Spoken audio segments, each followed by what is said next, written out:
Oh, hello. Welcome once again to Stuff and Things, where I like to talk about stuff and occasionally even things. I'm your good friend Bradley, and today is a very pleasant Sunday Stuff and Things. And on this pleasant Sunday Stuff and Things, we have many stuff and things to talk about, including upcoming videos, things that you can look forward to on Stuff and Things and Stuff and Things Plays. We're going to be getting into Captain Black Cherry a little bit. You guys let me know in the last episode which of the blends, Captain Earle or Captain Black, you wanted me to look at next. We're going to be talking about that a little bit, but I also just want to talk about Captain Black Cherry and why it's so popular. And then I'm going to give you a little mini review of The Odyssey by Homer. I had read the Iliad recently, and I just read The Odyssey, and I gotta say, newsflash, in 2023, The Odyssey is really good. We're gonna be talking about that as well. And then of course, we have your questions, comments, and feedback in hashtag askstuffandthings. Let's get into it. Okay, what can you look forward to on Stuff and Things and Stuff and Things Plays? Well, I just recorded a new video in the How to Do Stuff and Things series, in which I showed you how to clean and condition your leather cowboy boots, though it would work for any kind of casual leather boot, something that you're not putting a high shine on. Look at these things. These things are so gorgeous. Hey, the Chisos #1s.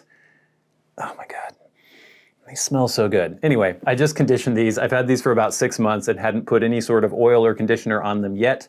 And so I just did it today, and I did a video in the How to Do Stuff and Things series showing you how I do it. After that, we will have the GLP's Quiet Nights Revisited episode. After that, not totally sure, but after that, we will probably do Captain Black. I know a lot of people said Captain Earle, and we're going to be getting into this in our next segment, but I think I want to do Captain Black next. It intrigues me. And then, of course, every Monday, Wednesday, and Saturday on Stuff and Things Plays, we have the Elden Ring series almost drawing to a close. I think we have 2 more weeks, maybe 3 more weeks of Elden Ring. And then I've been really enjoying playing Minecraft for the show, for the channel. I've recorded maybe 11 or 12 episodes of Minecraft, and I've been building some ridiculous things, spending way too much time doing these things for these episodes. Minecraft is just perpetually fun. And so be sure to check out that series. And then after that, we'll be getting into Zelda, The Legend of Zelda: Tears of the Kingdom. So lots of good stuff coming up on both channels. Please check them out. All right, gang. When we get into feedback for last week's Sunday Stuff and Things, we'll talk a lot about some of the responses that I got when I was asking whether or not I should do Captain Black or Captain Earle's 10 Russians next. I think some people kind of missed the point. A lot of people just took it very seriously, like, oh, I don't think you're going to like Captain Black, so you shouldn't record that, or you shouldn't review that, or if you do review it, you should review it as an I'm not going to like this episode. That's kind of the point. I think it will be, see, this is going to sound condescending and mean, though. I think it would be funny to record a review of Captain Black Cherry and use the same criteria for which I would review a blend like Captain Earle's 10 Russians. But I don't want to be elitist and weird that way, because I know tons of people really enjoy these Captain Black blends. I've done one review of one Captain Black blend. That was Captain Black Original, the white pouch. This is Captain Black Cherry. And I know it's super popular. I know that tons of people love this stuff. And I'm curious as to why. Because to me, now obviously I haven't reviewed this yet, and Original, even though it's topped fairly heavily, it's not like super, super strongly flavored of things, as I'm assuming this cherry will be, based on just the fact that I have smelled people essing this blend, and it smells very strongly of cherry, so I'm assuming the flavor is going to be very strong as well. I don't know if I've ever had this. I think when I was 18 and my friends and I first got pipes, we got like a house blend aromatic. I don't know that I ever actually tried Captain Black. I may have. I'm not sure, but if I did, it was years and years and years ago. So I think it's very easy for us within this hobby to get a little too high and mighty And I try to buck against that trend a little bit. I talk about how, no, you don't need to use wooden kitchen matches to light your pipe. It's okay. You can use a Bic. It's fine. And some people get very bent out of shape about those kinds of things, about ghosting, about all these things that are considered just conventional wisdom within the hobby, and there's almost a little bit of a gatekeepy kind of tinge to some of those arguments where, oh, we don't want people who have drugstore blends to be considered part of our hobby. And I'm not accusing any of you of that, but I know that that's something that can be pervasive online. And so I want to look at Captain Black like a real blend, because it is. It's a pipe blend. People can buy it. They can use it. And many people enjoy it. And I know that there have got to be some of you out there who watch my channel who enjoy Captain Black Cherry. And I would love for you to tell me, this is kind of preliminary to me actually making the review. I would love to hear what some of you think of it and why you like it, if you like it. If you don't like it, I don't need a ton of comments of people just talking about how horrible it is. I'm very curious to know why those of you who do like it. So let me know in the comments below, and I'm going to treat it with respect. I'm going to put it through the same kind of procedure that I do with my other blends that I review. I'm going to grade it using the same criteria, and I don't know. I don't think I'm gonna like it, but I want to try to be as open-minded as possible. So if you like Captain Black Cherry, let me know in the comments below. Tell me why. Very curious to know. All right, gang, The Odyssey by Homer. I am so pleased with this book. You know, I was talking about reading the Iliad, and I did a little mini review of the Iliad, and that was the translation by Richmond Lattimore. This is also a translation by Richmond Lattimore from, I don't know, the early 50s or something like that. And I told you how much I enjoyed the Iliad, why I enjoyed it, how I think it's an important book for people who are, you know, within Western society, Western culture to read, because it's so foundational. And as much as I enjoyed the Iliad, and I definitely did, it could be a bit plodding at times. It could be slightly tedious at times. Looking at the catalog of ships, the second book, there are things within it that it could be a little slow and regal in its pacing. It's still great. I still highly recommend you read it. And I think if you want to read the Odyssey, and I hope after what I tell you today you will, that you will definitely benefit from reading the Iliad first. Now, these are, like I said, foundational, seminal works in Western literature. They were, whether or not they were written by a single author, Homer, or whether or not they were compiled from an oral tradition, the best estimate places the date of the compilation or writing at around 800 BC, which is about 400 years after the events that they're supposed to depict. The events are supposed to have taken place around 1200 BC. So we're looking at least 2,800 years, maybe closer to 3,000 years old. The stories go back even further. So we can say over 3,000 years old.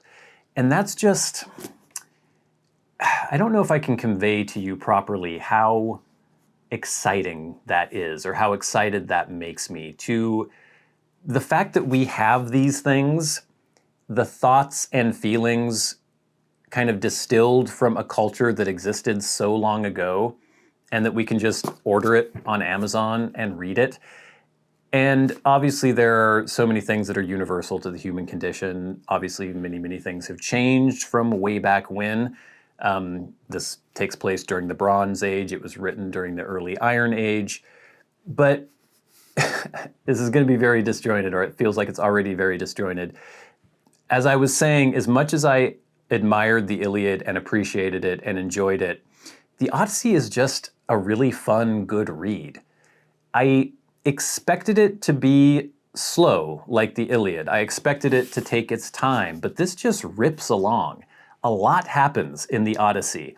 Those of you who are at all familiar with, you know, the Western canon will know the main plot of the Odyssey. We should all know these things. They're things that are just kind of part of our subconscious because we grew up within these cultures. But the Iliad, the story is only about 10 days within the Trojan War, the 10-year conflict of the Trojan Trojan War, and then the Odyssey is the 10-year journey of Odysseus journeying back from Troy to his home in Ithaca. They spent 10 years in Troy besieging the city, and then it took Odysseus 10 years to get back home. And we know some of the main plot points. We know Calypso, the nymph. We know the Lotus Eaters. We know the Cyclops. We know about him journeying to the land of the dead and talking to fallen heroes like Achilles and Agamemnon. We know all these things, but having them actually in a narrative in front of you, and I never got to read this when I was in school, it's really, really affecting still. After all these thousands of years, this story is kind of the original epic, the original adventure story, and it seems like we've just sort of been telling imitations of this story ever since. I highly recommend you read it. There's so much that's just hilarious in this book.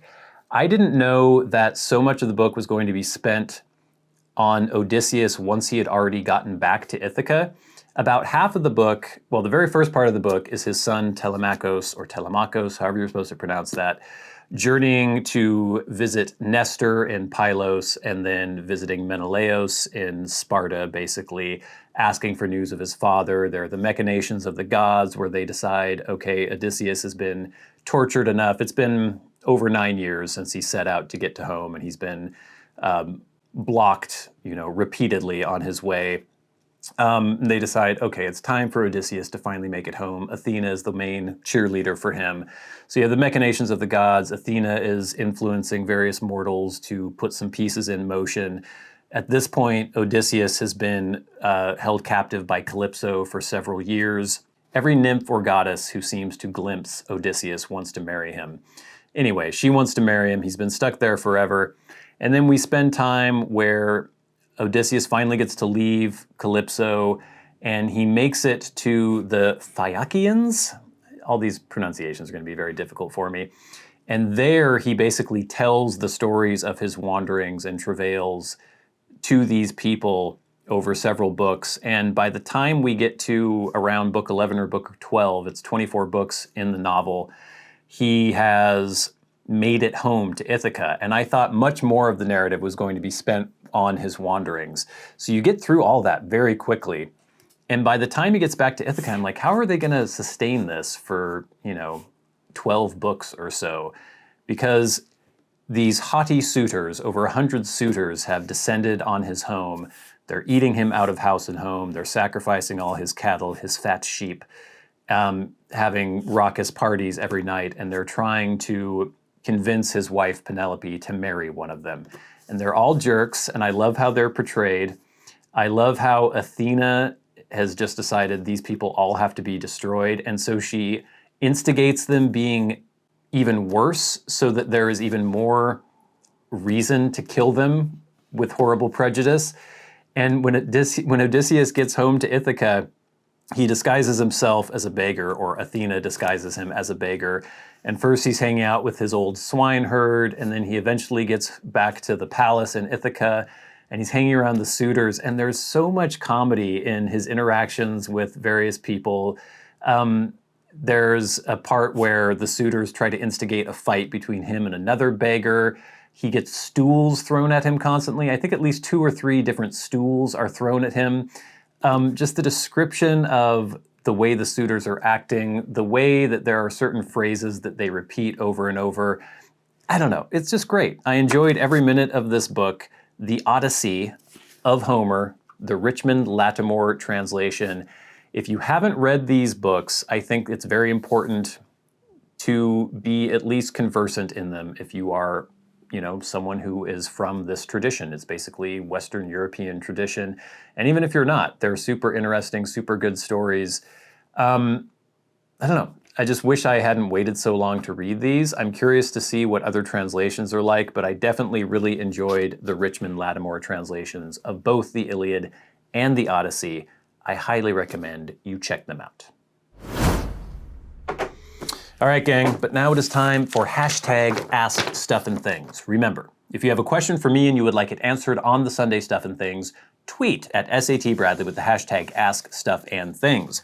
You can also send me questions via Patreon and go right to the front of the line. If you are a Patreon supporter, you can hit that super thanks button. I think it's just called thanks button under this video. Make a little donation, go to the front of the line, or you can leave me questions, comments, feedback on my YouTube videos in the comment section. I read through all of them and pick out the good ones. So this week, from Patreon, we have a question from Finn O'Hagan. Thank you, Finn, for being a patron, and I'm sorry I didn't get to this last week. I wrote it down, and then I lost my document that had all the questions I had on it, and then I forgot to re-put your question on. So this is actually from a couple weeks ago, and Finn O'Hagan says, I'm about to switch professions. Have you ever switched professions, or have you always worked construction? Interesting question. I've done a bunch of things throughout my life. I guess I've never really felt as though my profession defined me, and so if I were to switch it, I wouldn't feel any particular way about it, I don't think. Obviously there are things that I enjoy about construction or I wouldn't still be doing it, but I have done many other things throughout my life, and I also do this. Like takes up a huge part of my time. It's almost like a full-time job. So there's this creative aspect and kind of social aspect of doing YouTube stuff, and then I have more of the hands-on labor thing of doing construction. But no, I guess I can't say that I've ever had a profession that was a lifestyle and then completely changed a profession into something completely different from what I was doing before. If I were to do that, I don't know how much of an impact that would make, other than just the practicalities of it, of where am I going every day? What's my routine like? My life is spent, much of it is spent in my head, and much of it is spent in the hobbies and interests that I pursue outside of work. Good question, though. Next, we have some feedback from last week's Sunday Stuff and Things. This is from Bach6032. So we just have a lot of responses of people saying, whether I should pick Captain Earle or Captain Black. Bach6032 said, Captain Earle's 10 Russians all the way. Bryant G says, just my advice after watching you for a couple years, do absolutely not even open that cherry. Also, one other thing, do not ess it in a pipe that you plan on using later. There is nothing that will ghost a pipe like that nasty cherry stuff. Les Brady says, Captain Earle's 10 Russians is a great blend. You will enjoy it. So I vote for Captain Earle's versus Captain Black's. If you do Captain Black's, I'd like to see it as just a regular review, not as an I'm not going to like this video. Jesse Collins says, Captain Black Cherry. Review it with the same respect you give other blends. There is a reason the Black Series has remained so popular for so long. It's a staple of pipers, the flower to a baker. Yeah, and that's kind of what I'm wanting to know. Those of you who love this blend, let me know in the comments below why you do. Ocean Piper said, Captain Black Cherry because we all have to punish ourselves sometimes. Michael Jan Maj, Captain Earle's 10 Russians. Chris Coffey said, we already know you're not going to like flavored tea. Go with the tea-flavored Captain. Good point. MD of the North says, Captain Earle, because I don't want you to ruin your beautiful pipes. I appreciate that, MD of the North. So we had a pretty broad range of responses there, or I guess the only range could be either Captain Earle or Captain Black. At first it seemed like it was definitely Captain Earle, but now Captain Black has kind of taken over. Basically, it just kind of leaves it up to me. There was no obvious winner, so I think I'm going to do Captain Black first. Next, we have some feedback from SPC Virginia Jazz Full Review. This is from Scott M. with a super thanks. Thank you so much, Scott M. Scott says, thanks for the review, Bradley. I'm very happy they went to 2-ounce tins instead of the 4-ounce they did for a bit. Yeah. Easier, and that way if you get it and you don't like it, you're not out so much more money. Anthony Howard says, I like this blend, almost as much as Elizabethan. That is high praise. I don't know if I'd go that far, but I did enjoy it.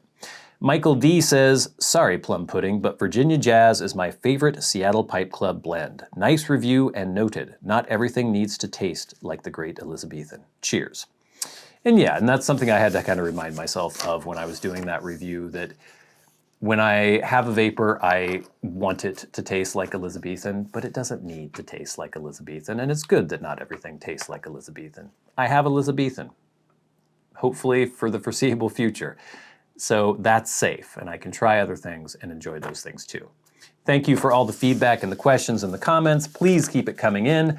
But now, gang, it is time for the very best part of the show, and that is where we thank our Patreon supporters. I appreciate so much the generosity that you show me on Patreon. If you guys would like to support the channels on Patreon, there is a link in the description box below, and it is much appreciated and helps with the production of these shows so much. It helps pay for the fancy camera that is filming this video, the lights, the different blends and products that I can get for review. It helps offset some of the cost of my time that goes into making these videos, so it is really appreciated. And every week we shout out those who support the channels at $25 or more a month. People like Kirk Crompton, Glenn Dunnington, Jason Buckner, MDoftheNorth, David Gaudreau, Nick Papageorgio, and Finn O'Hagan. And of course, the crazy people, the maniacs who support the channels at $100 a month. People like Bob Magee. And we'll never forget our Hall of Fame member and dearly departed friend, Peter Straub. Somebody sent me an article that his daughter wrote in GQ that was really nice. You guys should check that out if you haven't read it yet. Can't remember what the article was called, but if you just look up, I think her name is Linda, I hope. If you look up Linda Straub, GQ, you will find that article. And it was about how part of her grieving process has been to go through a lot of Peter's possessions, because he was kind of a clothes horse. He loved nice clothing and hats and accessories, and she has picked out the things that she likes and she wears them, and she's kind of surrounded by memories of her father all the time. It was really sweet. So check out that article, and thank you to whoever sent that to me. I can't remember who it was now. But anyway, gang, that's pretty much it for this week's Sunday Stuff and Things. Please stay tuned for the How to Do Stuff and Things video on how to clean and condition your cowboy boots. After that, we'll be doing our Quiet Nights Revisited episode. We'll be getting to Captain Black. We'll be getting to Captain Earle. We have almost the end of Elden Ring on Stuff and Things Plays. Then we'll be getting into Minecraft. Then we'll be getting into The Legend of Zelda Tears of the Kingdom. So much stuff coming up. But until next time, until we meet again, I've been your good friend Bradley. You've been the audience. This has been Stuff and Things on a very pleasant Sunday Stuff and Things. I'll see you later.